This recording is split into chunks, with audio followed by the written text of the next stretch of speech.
यहाँ पर हमने आपको मैकेनिक्स में कुछ बताया था पार्ट फर्स्ट में कि मैकेनिक्स क्या होता है और उसकी यूटिलिटी क्या है, अप्लाइड मैकेनिक्स क्या होता है, मतलब मैकेनिक्स क्या होता है, उसकी उपयोगिता क्या, उन सब के बारे में हमने आपको पिछले वीडियो में बता दिया था। वो जो टॉपिक हमने बताया था वो काफ़ी इंपॉर्टेंट है आपके एग्ज़ाम के लिए, तो उसको थोड़ा ध्यान से आप लोग ज़रूर पढ़िएगा। आज यहाँ पर कुछ हम इम्पॉर्टेंट डिफिनीशंस पढ़ेंगे जो कि मैकेनिक्स से रिलेटेड है और आगे भी आपको मिलेगा, मतलब अन्य जो चैप्टर्स हैं उन सब में जितने भी डिफिनेशन हम बता रहे हैं उन सब का यूज होने वाला है। तो आप लोग पूरा अच्छे से समझते हुए चलेगा। अगर कहीं कोई फार्मूला आता है किसी डिफिनेशन में तो उस फार्मूले को ध्यान से ज़रूर पढ़िएगा, क्योंकि उन्हीं सब का यूज करके हम न्यूमेरिकल क्वेश्चन को सॉल्व करेंगे। तो वीडियो काफ़ी इंपॉर्टेंट है आपके लिए, तो आप लोग वीडियो को पूरा ज़रूर देखिएगा। कहीं पर कोई कन्फ्यूज़न होता है तो आप कमेंट करके हमसे ज़रूर बताइएगा। चलिए देखते हैं। तो सबसे पहले आपका आता है मैटर। मैटर मीन्स क्या होता है? द्रव्य या पदार्थ। आप लोग क्लास 9 10 से ही पढ़ते हुए आ रहे हैं कि द्रव्य क्या होता है या पदार्थ क्या होता है। तो आप लोग पढ़ते हुए आ रहे थे कि जिसमें कुछ स्थान, मतलब जो कोई स्थान घेरता हो कुछ, और जिसका कुछ वेट होता हो, मतलब जो स्थान घेरता और उसका कुछ भार होता हो, उसे आप लोग क्या बोलते हैं? पदार्थ बोलते थे या द्रव्य बोलते थे। लेकिन यहाँ थोड़ा और समझना है आपके लिए, थोड़ा एक्स्ट्रा कुछ जान लेना है कि पदार्थ वह होता है जो हमारी फेंस पदार्थ वह होता है जो हमारी सेंस पर प्रभाव डालता है। सेंस पर प्रभाव मतलब ज्ञानेंद्रियों पर प्रभाव। ज्ञानेंद्रियों पर कैसा प्रभाव डालता है? जैसे कि देखने का, सूंघने का, और छूने का, सुनने का, ये सब प्रभाव डालता है। कि कोई भी कोई भी मान लीजिए आप अगर किसी भी पार्टिकल को आप छू रहे हैं, तो आप लोग कैसे जानेंगे कि यह आपका पदार्थ है? यानी कैसे जानेंगे? तो इसी प्रकार से जानेंगे कि हमारी ज्ञान इंद्रियों को यह पता चल जाएगा, हम सेंस लगा लेंगे, हमें पता चल जाएगा कि कैसे। उसको हम देख कर बता सकते हैं, उसको छुएंगे तब हमें पता चल सकता है, उसे सुनकर भी हम पता लगा सकते हैं कि यह कोई मतलब पार्टिकल है या कोई मेटल है। तो आप लोग सिंपल में यही समझिएगा कि पदार्थ वह होता है जो हमारी ज्ञानेंद्रियों पर प्रभाव, जैसे कि देखना, छूना, सूंघना, सुनना आदि से डालकर अपनी उपस्थिति का बोध कराता है। यानी कोई भी पार्टिकल है उसको हम छू ले रहे हैं, हमें पता चल जा रहा है कि यहाँ पर कुछ है। तो उन सब का जो हमें बोध होता है या इससे हमें इसका जो पता चलता है वही आपका मैटर होता है। या सिंपल लैंग्वेज में बोलें तो पदार्थ वह होता है जो कुछ आपका स्पेस यानी कुछ स्थान घेरता है और जिसमें कुछ वेट होता हो, जिसका कुछ भार होता हो, वही आपका मैटर कहलाता है। एग्जाम्पल के लिए आपका हवा हो गया, पानी, मेटल, ये सब आपके हो जाते हैं। तो ये सब आप लोग सिंपल सिंपल डिफिनीशंस हैं, इन सबको थोड़ा ध्यान से आप लोग जरूर पढ़िएगा। और आपको पता ही होगा ये कितने प्रकार के होते हैं। आपने पढ़ा होगा उस समय, आप जब 9 10 में थे तो आप लोग 3 प्रकार के पढ़ते थे। एक होता था solid, liquid, gas. Solid, liquid, gas, यानी ठोस, द्रव, गैस के बारे में आपने पढ़ा ही होगा। तो उन सब का पूरा जानना नहीं है, बस आपको जान लेना है कि मैटर क्या है। तो यहाँ पर 3 प्रकार आपने पढ़ा था, लेकिन अब 5 हो गया है, जो कि आपका फर्स्ट है ठोस, सेकेंड आपका है द्रव, थर्ड आपका है गैस, फोर्थ आपका होता है प्लाज्मा, और फिफ्थ आपका होता है Bose Einstein constant. Bose Einstein constant, constant होता है आपका, देख लीजिएगा इसको, ठीक ना। तो ये आपका 5 प्रकार का हो गया। तो थोड़ा कभी कभी अब आपके कम्पिटेटिव एग्जाम में भी पूछने लगा है कि कितने टाइप के होते हैं, तो आप लोग लिख लेंगे 5 टाइप के होते हैं। तो आपका यह हो गया क्या? मैटर यानी पदार्थ। तो पदार्थ के बारे में आपने जान लिया क्या होता है, कि जो हमारी ज्ञान इंद्रियों पर प्रभाव डालता है या किसी वस्तु के होने की बोध कराता है, वही आपका मैटर होता है। ओके। सेकंड आपका आता है पार्टिकल। पार्टिकल का मतलब क्या होता है? कण। कण आपने जब पढ़ा होगा, केमिस्ट्री पढ़ा होगा उसी टाइम, तो आप जानते होंगे कि जो मैटर होता है, जो पदार्थ होता है, उसका जो सबसे छोटा से छोटा भाग होता है वही आपका क्या होता है? कण कहलाता है। जो आपने मैटर पढ़ा, इसका जो सबसे छोटा से छोटा जो भाग होता है वही आपका कण यानी पार्टिकल कहलाता है। और इसकी कोई भी माप नहीं होती है। पार्टिकल जो यानी जो कण होता है, इसकी कोई भी माप नहीं होती है। यानी इसकी जो साइज होती है वह एकदम आपकी नेग्लिजिबल होती है, यानी नगण्य होती है, उसकी कोई भी माप नहीं होती। लेकिन जब कण है तो इसे आप लोग एक पॉइंट के रूप में रिप्रेजेंट करेंगे, एक पॉइंट के रूप में आप लोग इसे रिप्रेजेंट करेंगे, तो इसका कुछ न कुछ तो द्रव्यमान जरूर होगा, इसका कुछ न कुछ मास होता है, कुछ न कुछ इसका वेट भी जरूर होता है। ओके, तो आप लोग क्या कहेंगे, पदार्थ का वह छोटा से छोटा कण जिसकी ना तो कोई माप होती है, यानी उसकी जो साइज होती है एकदम नगण्य के बराबर होती है, लेकिन फिर भी उसमें कुछ न कुछ मास होता हो, उसका कुछ न कुछ वेट जरूर होता हो, वही आपका कण कहलाता है। कण को हम इस एक पॉइंट के द्वारा दर्शाते हैं, जैसे देखिए यहाँ पर पॉइंट के माध्यम से हम इसे दिखा दिए हैं। ओके, तो ये आपका हो गया पार्टिकल, इन सब के बारे में आप लोग जानते होंगे। फिर उसके बाद आपका आगे आता है बॉडी। बॉडी क्या होता है, देखिए हमने आपको जब पिछला वीडियो बताया था तो उसमें आपको रिजिड बॉडी के बारे में बताया था और डिफॉर्मेबल बॉडी के बारे में बताया था। तो आप लोग यहाँ पे रिजिड बॉडी के बारे में पढ़ने वाले हैं मैकेनिक्स में। तो देखते हैं बॉडी क्या होता है। देखिए ध्यान से आप लोग पढ़ते हुए चलिएगा। ओके, पहले मैटर आया, फिर इसका सबसे छोटा कण आपका पार्टिकल हुआ। ओके, ठीक। अब जो बॉडी है यह इस कणों से मिलकर बनेगा। देखिए मैटर तो हो गया, उसका सबसे छोटा पार्ट जो है आपका पार्टिकल हो गया। अब पार्टिकल्स को मिलाकर हम लोग क्या बनाएंगे, पिंड बनाएंगे, यानी बॉडी बनाएंगे। यानी किसी पदार्थ का ऐसा भाग जो कई पार्टिकल्स से मिलकर बना होता है तथा वह स्थान घेरता हो, उसमें कुछ न कुछ मास भी हो और उसका वॉल्यूम जो हो वह भी निश्चित हो, तो यही आपका पिंड होगा। यानी अनेक जो पार्टिकल होंगे, किसी पदार्थ का वह भाग जो कई कणों से मिलकर बना होता है, उसमें निश्चित स्थान घेरने की क्षमता हो, यानी कहीं पर रखा रहे तो वह कुछ न कुछ स्थान घेर ले, उसके साथ साथ उसमें मास भी रहे और उसका जो वॉल्यूम यानी जो उसका आयतन रहे वह भी निश्चित रहे, तो यही आपका बॉडी कहलाएगा। क्या कहलाएगा, बॉडी, जिसे आप लोग पिंड बोलेंगे। ध्यान रहे बॉडी का यूज बहुत अधिक होगा अभी आगे, क्योंकि हर लाइन में आपको बॉडी बॉडी मिलेगा, तो इसको ध्यान से देख लीजिएगा। अब देखते हैं हम आगे रिजिड बॉडी। हमने आपको बताया था कि रिजिड बॉडी के बारे में हम आगे आपको बताएंगे। तो रिजिड बॉडी यानी दृढ़ पिंड। क्या होता है, दृढ़ पिंड। देखिए ये कुछ छोटे छोटे सब डिफिनेशंस हैं जिसे आपको लर्न करना बहुत ही ज़रूरी है, क्योंकि इन सब का यूज आपके आगे आने वाले चैप्टर्स में होने वाला है। देखिए रिजिड बॉडी यानी दृढ़ पिंड। कोई भी पिंड जो होता है आपका दृढ़ पिंड नहीं होता।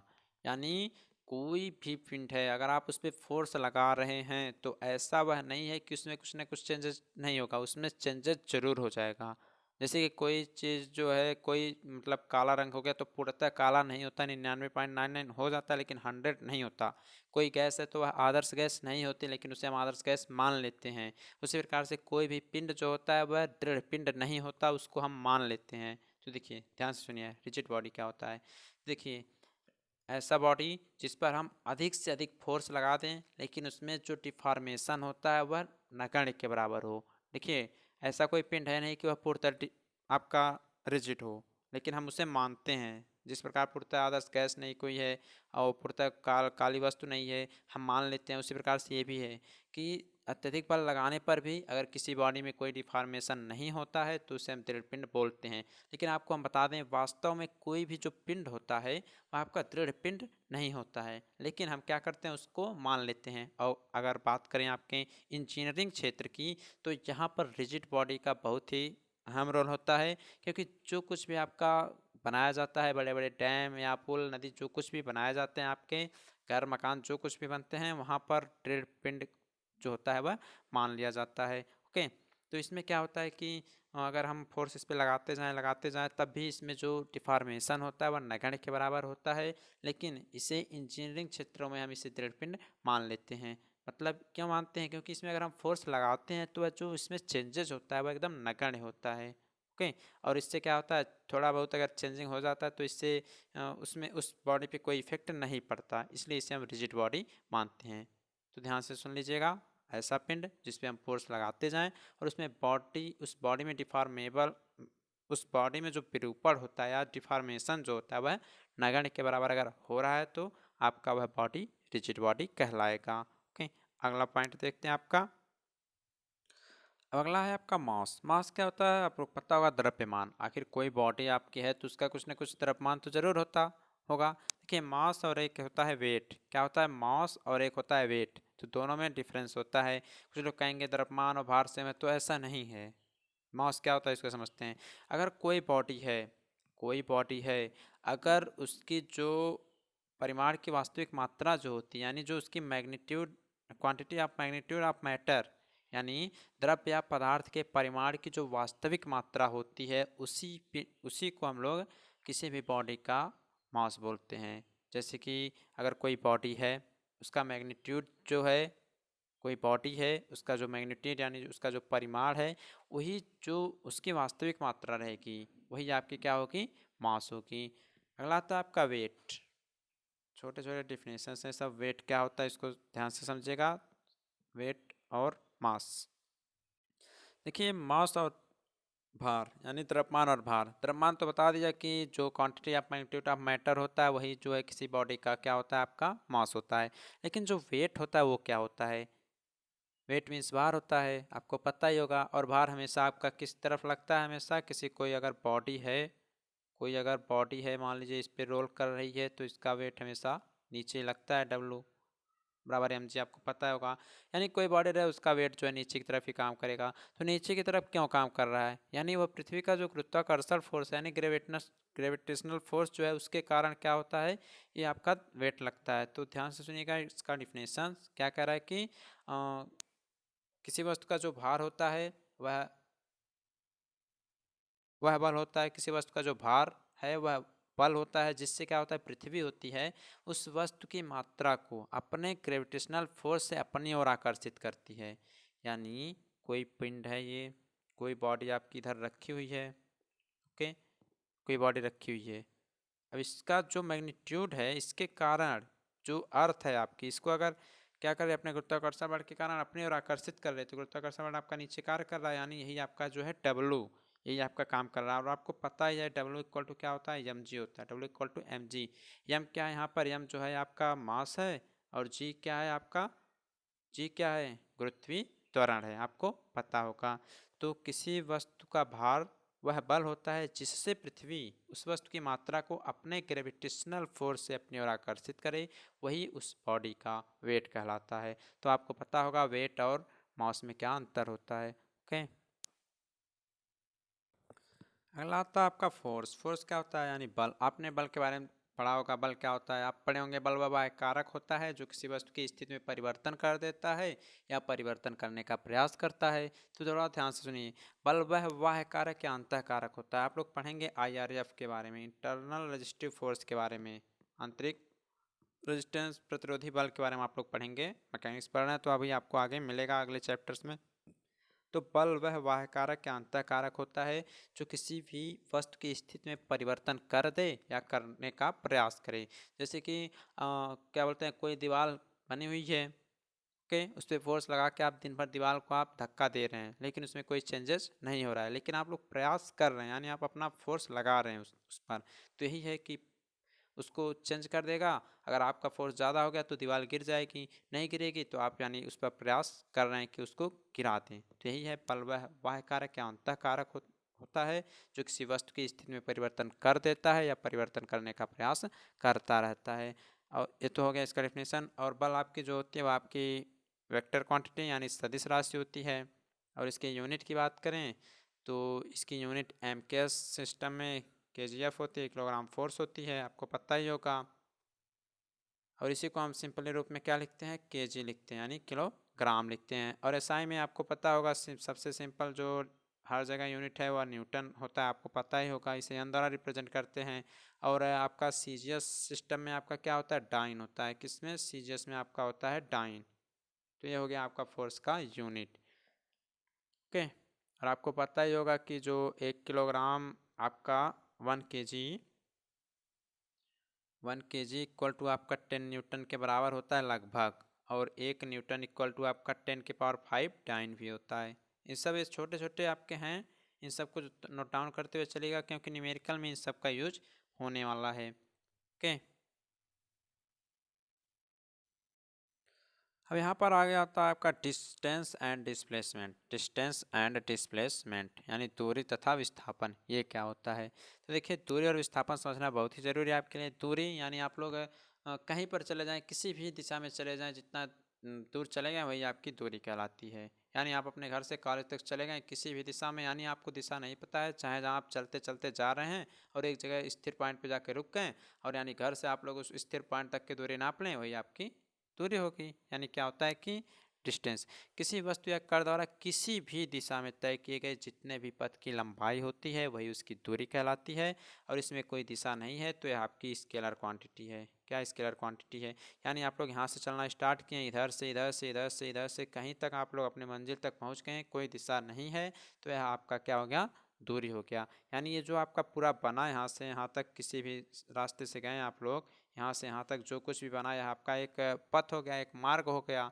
तो यहाँ से फर्स्ट पॉइंट से लेकर लास्ट पॉइंट तक सब माप लेंगे, वही इसकी दूरी कहलाएगी और यह आपकी स्केलर क्वांटिटी है। ओके, इसी प्रकार डिस्प्लेसमेंट की बात करें तो डिस्प्लेसमेंट क्या होता है कि अगर आप लोग रास्ता तय करते हैं तो एक निश्चित दिशा में जाते हैं और आप लोग अपने मंजिल तक पहुंचते हैं तो टोटल जो मार्ग की लंबाई होती है उसको हम डिस्प्लेसमेंट कहते हैं। यानी किसी वस्तु या कण द्वारा किसी निश्चित दिशा में तय किए गए जो पथ की लंबाई होती है उसी को हम विस्थापन कहते हैं। अथवा आप लोग सिंपल भाषा में समझें कि एक पॉइंट से आप लोग स्टार्ट किए हैं चलना, एक पॉइंट से आप लोग चलना स्टार्ट किए हैं और दूसरे पॉइंट तक पहुँचे हैं तो इन दोनों की जो बीच की है, बीच का जो पथ है या जो बीच की जो एक रेखा है इसी को ही हम लोग क्या बोलते हैं? डिस्प्लेसमेंट बोलते हैं। ओके, तो ये समझ में आ गया होगा आपको। अगला आता है आपका speed and velocity. Speed and velocity ये क्या होता है? तो देखिए डिस्टेंस के बारे में आपने पढ़ा, तो डिस्टेंस क्या था? किसी भी दिशा में आप लोग चलते थे लेकिन कोई टाइम फिक्स नहीं था। लेकिन यहाँ क्या है स्पीड में? स्पीड में आपका कोई एक पार्टिकुलर टाइम रहेगा, कोई आपका यूनिट टाइम रहेगा, उसमें आप लोग चलेंगे। ध्यान से सुनिएगा, डिस्टेंस में कोई आपका टाइम नहीं था, किसी भी दिशा में आप लोग चल रहे थे, लेकिन स्पीड में आपका एक पार्टिकुलर टाइम रहेगा यानी यूनिट टाइम रहेगा, उसमें आप लोग जितना दूरी तय करेंगे किसी भी डायरेक्शन में वही आपका स्पीड होगा। यानी स्पीड का मतलब ये हो गया कि किसी वस्तु द्वारा एकांक समय में किसी भी दिशा में चली गई दूरी अथवा वस्तु की स्थिति में परिवर्तन की जो दर होगी वही आपकी स्पीड कहलाएगी।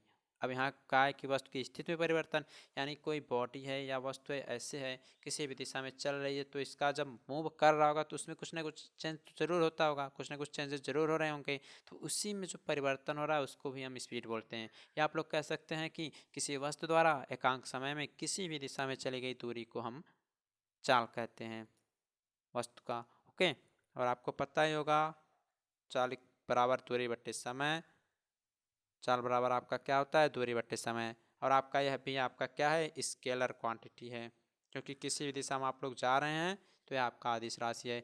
इसका मात्रक दूरी का आपको चाल है आपका, स्पीड आपकी स्केलर क्वांटिटी है और इसका जो यूनिट है वह आपका मीटर पर सेकेंड या किलोग्राम पर आवर होता है। ओके, इसी प्रकार वेलोसिटी वेग, वेग क्या होता है इसको समझते हैं।